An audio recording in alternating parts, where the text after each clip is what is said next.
j'ai demandé plutôt ce coaching individuel et Ok. il en est sorti plusieurs choses au tout début. Par exemple, bosser son positionnement. En fait, tu passes d'un collaborateur à un manager. Donc, en fait, comprendre bien définir en fait le cercle de ces responsabilités-là. Donc, par exemple, j'ai rédigé ma fiche de poste.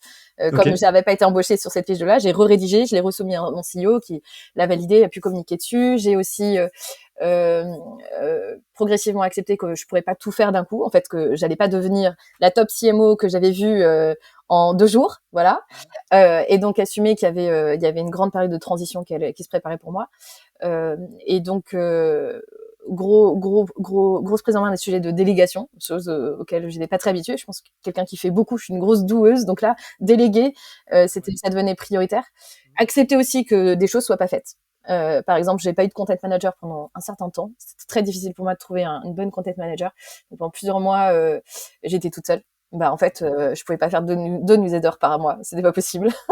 Avec 3 articles dans chaque, non, c'était juste pas possible. Donc une newsletter par mois, voilà. J'ai accepté de réduire en fait, d'épurer d'aller de l'avant. Et puis un autre truc que ce coaching m'a appris, c'est de se créer un réseau d'alliés en fait.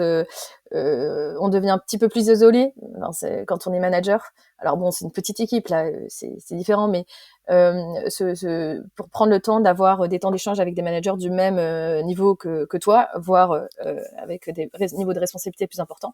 Et donc notamment, on se faisait des petites task force où on posait un problème sur la table et l'ensemble des autres managers te bombardent d'idées sans que tu commentes et te donne une autre perspective sur ce que toi, ce que tu imagines être un problème et en fait qui ne l'est potentiellement pas, qui peut être aussi une opportunité.